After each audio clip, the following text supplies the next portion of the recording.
తెల్ల బంగారంగా పిలుచుకునే పత్తి రైతులకు నష్టాలనే మిగులుస్తోంది. ఈ ఏడాది వర్షాభావ పరిస్థితులకు తోడు నకిలీ విత్తనాలతో పంట దిగుబడులు ఆశించిన స్థాయిలో రాలేదు. ఇది చాలదన్నట్టు మార్కెట్ దళారుల మద్దతు ధర తగ్గించడంతో రైతన్నలు అష్టకష్టాలు పడుతున్నారు. కనీసం పెట్టుబడి వ్యయం కూడా వచ్చే పరిస్థితి లేదని అన్నదాతలు తలలు పట్టుకుంటున్నారు.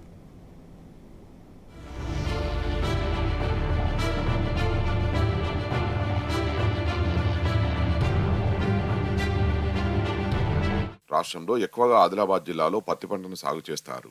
ఈ ఏడాది ఆదిలాబాద్లో రైతులు 3.5 లక్షల ఎకరాల్లో పత్తి సాగు చేశారు. ప్రతి ఏడాది పత్తి పంటకు డిమాండ్ బాగానే ఉంటుంది. కానీ ఈ ఏడాది నకిలీ విత్తనాలు తుఫాన్ ప్రభావంతో కర్షకులకు కష్టాలు తప్పలేదు.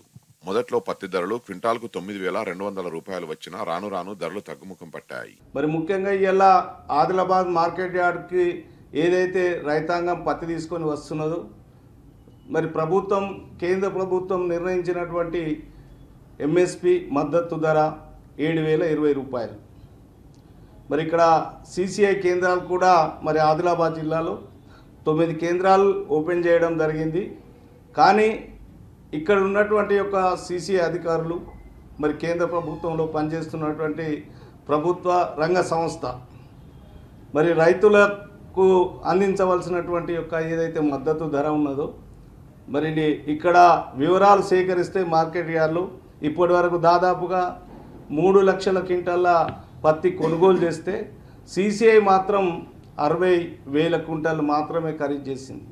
దీనివల్ల రైతాంగం అంతా కూడా ప్రైవేటు దళాలను ఆశ్రయించి భారీ నష్టపోతూ ఉన్నారు.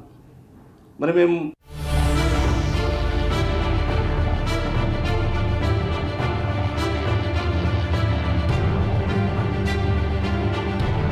వ్యాపారులు సిండికేట్ గా మారి పత్తి ధర భారీగా తగ్గించారు. ప్రస్తుతం పత్తి ధర మార్కెట్లో క్వింటాలకు 7,500 రూపాయల నుంచి 7,700 రూపాయల ధర పలుకుతోంది. పంట దిగుబడి తగ్గినా ధరలు బాగానే ఉంటాయి అనుకున్న రైతులకు నిరాశే మిగిలింది.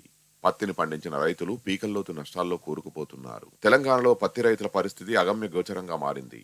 ఉమ్మడి ఆదిలాబాద్ జిల్లా వ్యాప్తంగా ఈ ఏడాది 197,000 ఎకరాల్లో పత్తి సాగైంది.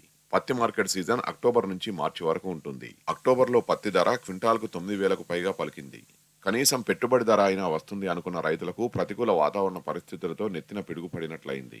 దిగుబడులు తగ్గడం, పెట్టుబడులు, కూలీల ఖర్చులు పెరగడంతో మెరుగైన ధర కోసం రైతులు ఎదురు చూస్తున్నారు. ఈ క్రమంలో పత్తి ధర క్వింటాల్ 7,000కు పడిపోవడంతో దళారులు రైతుల పంటను తోట దగ్గరే కొనుగోలు చేసి ట్యాక్స్ చెల్లించకుండా ఇతర రాష్ట్రాలకు తరలిస్తున్నారు. పత్తి ఆనబడ్డది, నీళ్లు పెట్టిండ్లు, మైచెరు ఎక్కస్తున్నది, 22, 25 దాకా వస్తున్నది. మరి పబెట్ల వేయినా ఎండబెట్టినా అది ఎండు లేదు. మర్రా ఈడ తెచ్చినా అది పాయింట్లు యాకం చూపుతున్నది. మస్తు పరిచయం ఉన్నది రైతులకు. ధర బరబరి వెట్టు లేదు. మరి పబెట్ల కూడా ధర వెట్టుడే లేదు. 6,500, 400 పరిచయం 6,000 పెడుతున్నారు ఒక్కొక్కరికైతే. ఏరుడికైతే మంది కూడా ఓనంటున్న లేబరు దొరుకులేదు. 8 రూపాయల కిలో. మద్దతు ధర 6,630. సీసాయి 7,020 ఉన్నది. ఆ సీసాయి కూడా పాయింట్లతోటి పచ్చిగున్నది మైచర్ అయితే రైతులందరికీ మైచర్ ఎత్తున్నది. ఏ బండిలన్నా మైచర్ ఎక్కస్తున్నది. మైచర్ తోటి పరిచయం ఎక్కున్నది. అది సీసాయి తీసుకుంటున్నది. కానీ కొందరు మరి పబెట్ల కూడా పోయి వారేస్తున్నారు. అద్దని అంటే ఆఫీసర్లు బెదిరియగానే పబెట్ల కూడా పోయి 6,000కు వారేసిపోతున్నారు. మైచర్ ఉన్నది అద్దు ఆఫీస్ తీసుకపో అని చెప్పగానే బండి తీసుకపోతున్నాడు. పబెట్ల వారేస్తున్నాడు. 6,000కు ఇంటికి కూడా పోతున్నాడు.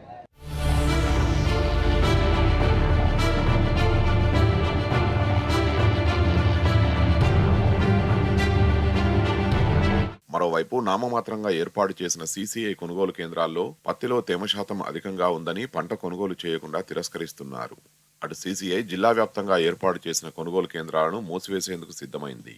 దీంతో పత్తి రైతులు గిట్టుబాటు ధర రాక ఆవేదన వ్యక్తం చేస్తున్నారు. ఇప్పుడు పత్తి తెచ్చినాం, సిసిఐకి పోతే మంచి పత్తి తీసుకుంటున్నాడు. కొంచెం మైచర్ ఉన్నదంటే అద్దు బాపు ఇది కలదంటున్నారు. ఇప్పుడు ప్రైవేటుకి పోతేనేమో 6,000, 6,200 ఇట్లా పెట్టి సాగు తోలుతున్నారు.